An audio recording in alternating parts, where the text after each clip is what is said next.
I'm Hugh at Live Inside the Beltway, and my laryngitis is gone, and I'm so glad because Senator Rick Scott, our friend of the show, Senator from Florida, chairman of the National Republican Senatorial Committee, is here to run down the races for us. And Senator Scott, let me begin by applauding you. You patiently plodded through a withering barrage of consultant criticism because you weren't using them during the summer, and now the Republicans are set to regain the majority in the United States Senate, and it's because of your leadership. So thank you. You've done a great job. No, you're very nice, but we've got great candidates. They've run great races. You look at their debates; all of them have done a great job in their debates. And Biden's not gotten any better. And the Democratic candidates have to defend the Biden policies, and they're not defensible. Let me begin by saying I'm going to put in the win column Pennsylvania, Ohio, North Carolina, and Wisconsin. I'm going to talk with Senator Johnson a little bit. We all saw last night's meltdown by John Fetterman. JD was on yesterday. He's winning comfortably. North Carolina, Ted Budd's winning comfortably. Question about that. Do you believe that John Fetterman's performance last night hurt Democrats everywhere? Because I do. Oh, absolutely. I think this is what they've done.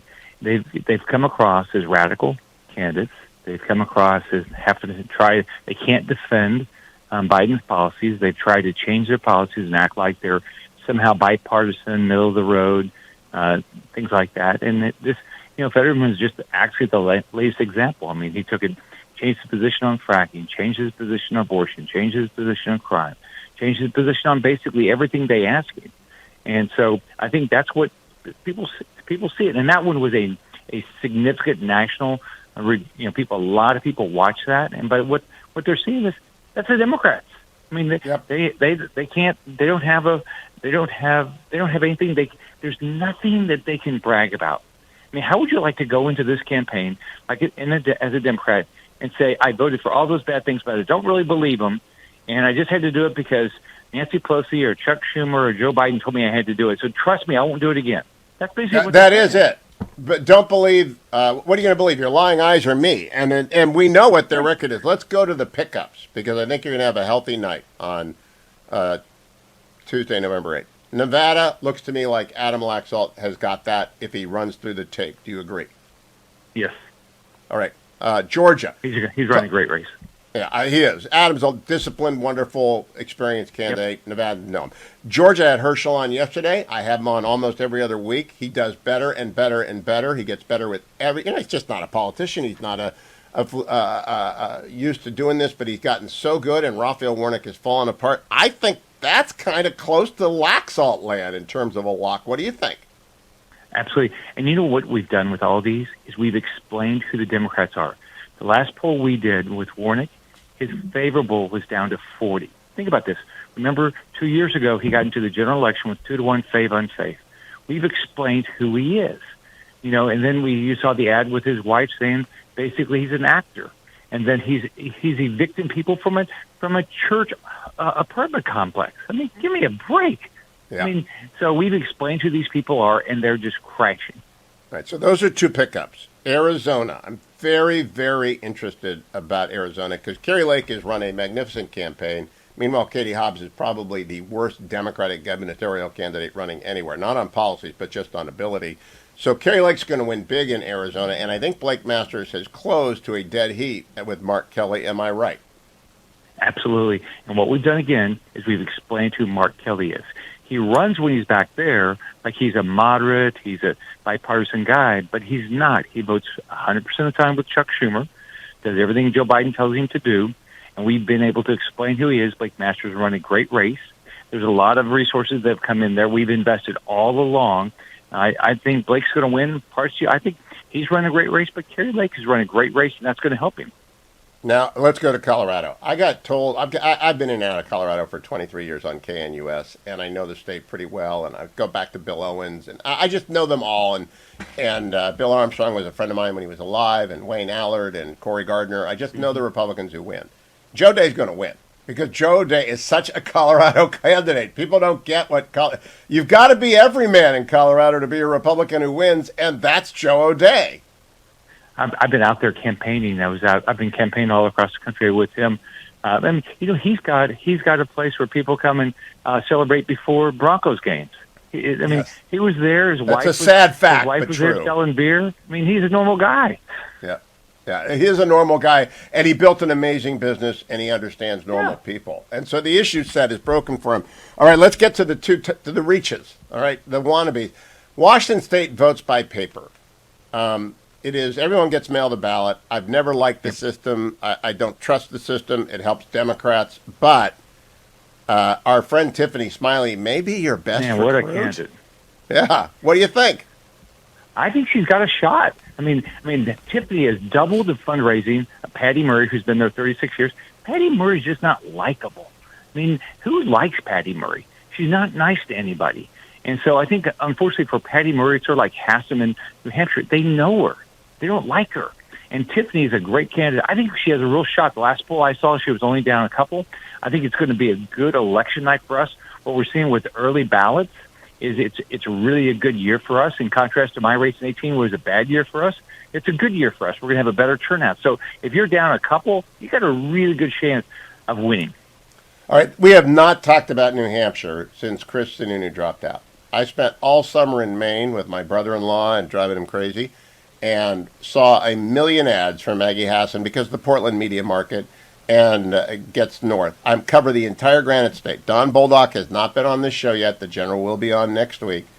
All of a sudden, and I thought Maggie Hassan she's running ads on people with disability, which are very touching.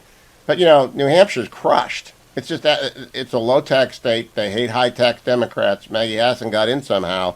Now General Boldock appears to me to be not only alive, but closing fast. What's the situation in the Granite State? Well, we invested more dollars yesterday, helping Don. The last poll I saw, Don was down 1. If he's down 1, he's going to win because the turnout's really good for us around the country. Unfortunately for Hassan, she's known. People don't like her. They don't like her policies. She has to go defend or change what she's trying to do is change her position. She acts like, I care about the border now. No, you don't. I'm on the Homeland Security Committee where you hate Border Patrol agents, you treat them like crap, and you vote against any border security. So she's like all these Democrats, but they're changing their position. But she's known up there. She was a governor, and she won by 1,000 votes 6 years ago. She's going to lose. Don Boldock's going to win. Senator, you're not old enough, but in 1980, I remember sitting at law school watching Democrat senator after Democrat senator go down, like John Culver in Iowa, and no one saw it coming. Is there any surprise race out there I should be aware of? Because right now I'm looking at holding every Republican seat, so that's 50, and 6 competitive seats. It could be a 56-seat Republican majority. I don't think so, because the odds sometimes don't work out that way. But is there anything else I'm missing? I think you should look at Connecticut. Blumenthal has changed his position now. The last poll I saw had Leora Levy down 5. Blumenthal he did a forum with Leora Levy the other day, and he had to change. He changed his position on defunding the police. He's changed his position on a variety of things because he knows he doesn't fit in Connecticut anymore. And so I don't know. It's going to be a tough one, but Leora's busting her butt every day. And so I don't know the candidate, Senator. Tell me about I don't know the name. She's Cuban American. She's a successful business person. She worked on Wall Street. She is a hard worker. She's a fearless campaigner. She's a happy warrior. And look at Blumenthal. Blumenthal has voted 100% of the time with Chuck Schumer and Joe Biden. He's known for nothing other than lying about his service in Vietnam and lying about going to a Communist Party event. That's the only thing he's known for. So I think we have a shot there. It's a long shot, but we have a shot. Oh, hey, a long shot's better than no shot. Now let's talk about the president. It's really bad. He's infirm. He fell asleep in an interview. It's really bad. And the economy is really... I don't know an economy this tough to run in since the 2008 collapse, and before that, 1979, 1980. And you saw the Microsoft and Google results yesterday. You're pretty shrewd businessmen. They're terrible. The markets are going to... 28% decline in the NASDAQ in this year. It's the worst since 2008. I mean, there's nothing they can do. I think I kind of feel bad for Democrats, but I don't, Senator Rick Scott. Well, if you look at it, your 401k is down probably 20%. Your buying power is down 15% since Biden got elected. There's nothing. And by the way, they have no ideas. They don't have, oh, I'm going to do this and this is going to fix things. They have none. I mean, they just try to not talk about things. So I'm very concerned about the economy. You look at the 30-year mortgage rate. Checked this morning, 7.22%. 7.22%. That's a double. It means your mortgage costs have doubled if you're going to go get a new mortgage. What it would cost a year ago? A double. And that crushes the new housing construction. And every housing job is a 4-job multiplier. It's really the way you come out of recession. We are in a recession, Senator Scott. Do you agree with me? There's no question. People are going to food banks that never went. We got a lot of retirees in our state. They're going back to work or delaying their retirement. So if you look, no one's feeling good about where we're going. You look at the right track, wrong track for the country. It's in horrible shape, and it's in horrible shape because, one, inflation is hurting every family. Number two, people know that their teachers might be great teachers, but they're being pushed to do critical race theory and things like that. And number three, the crime's horrible in this country. And number four, we've got a woke military, and we got some adversaries out here, China and Russia, that want to demolish us. Thank you for reminding me about crime, because last night Lee Zeldin was told, I got to play you Kathy Hochul. Now, she's the governor of New York, so she's not one of your targets, but cut number one.